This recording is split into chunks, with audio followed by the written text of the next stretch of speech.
All right, let's dive right into this explainer. Today, we are putting aside all the parenting blogs and opinion pieces, and we're looking straight at the cold, hard facts about youth screen time. We've gathered massive data sets here, insights from tens of thousands of parents, to map out exactly what the next generation's digital landscape really looks like. No fluff, just the data. To kick things off, we gotta ask a pretty fundamental question. We already know access is skyrocketing, right? Recent numbers show a whopping 82% of 14 to 16-year-olds in India now know how to use a smartphone. But what are they actually doing with that access? Are these phones acting as modern-day encyclopedias, or are they portals to something else entirely? Well, we kind of hope they're using them to learn, and for 57% of kids, they do actually serve a clear educational purpose. But that good intention gets completely eclipsed by a massive 76% who are deeply engaged with social media platforms. So the data is telling us loud and clear. The main function of these devices for teens has shifted. It's way less about learning and way more about socializing and pure entertainment. Now, before we zoom in on the daily habits of specific teens, let's take a step back and look at the sheer scale of this phenomenon. India currently supports over 880 million internet users as of 2024. 880 million. That is a staggering macro picture. We're not talking about some small niche group here. We're talking about an entirely digitized society where kids are growing up with constant, ubiquitous connectivity. And when you break down the daily habits of urban kids, specifically those between 9 and 17, a pretty alarming picture starts to form. If you add up the heavy users, you get 49%.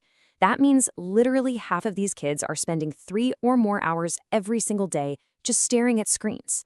That is a massive chunk of their post-school waking hours completely eaten up by digital interfaces.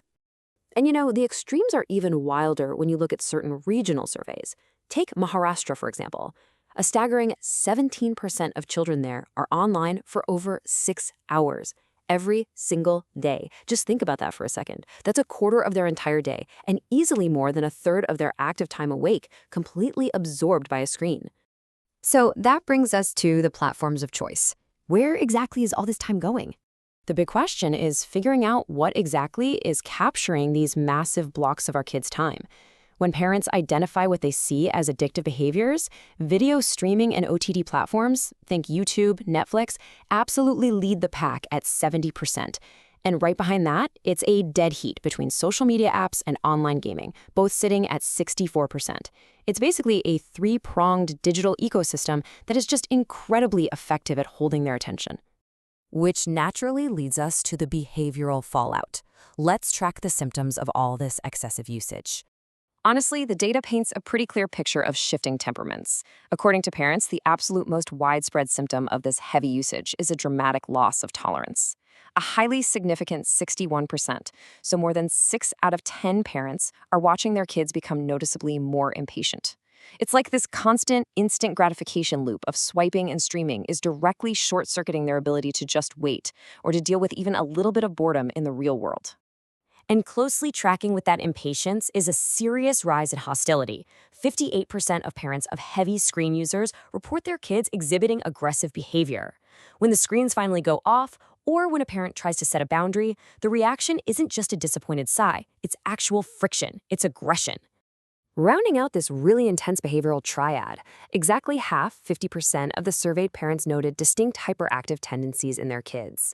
So you put it all together and you've got impatience, aggression, and hyperactivity forming a very undeniable behavioral pattern that's linked right back to prolonged screen exposure. But we can break this down even further because prolonged screen time doesn't just mess with moods, it takes a full body toll. On the mental side of things, 47% of parents say their kids act depressed, and another 47% notice severe lethargy. But the physical impacts, they are just as real. Kids are increasingly complaining about headaches and back pain, from horrible posture and hours spent hunched over devices, not to mention some really widespread sleep disruption.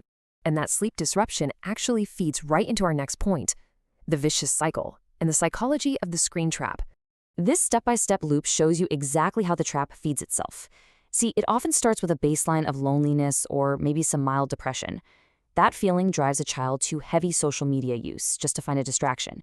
But then, all that screen time blasts their eyes with blue light late at night, which totally wrecks their sleep. And here is the really cruel irony. That lack of sleep ends up amplifying the exact same mood and attention difficulties that drove them to the screen in the very first place. It's this bidirectional loop that is just incredibly tough to break out of. To put this emotional toll into a really stark, almost unbelievable perspective, despite spending upwards of 3 to 6 hours a day on these platforms, a mere 10% of parents reported that their kids actually felt happier after being online. Just 1 in 10. We've literally built an ecosystem that demands half of their free time, but actually delivers joy to only 10% of them. So as we look ahead to a projected 1.3 billion social media users in India by 2029, we are left with a really critical question.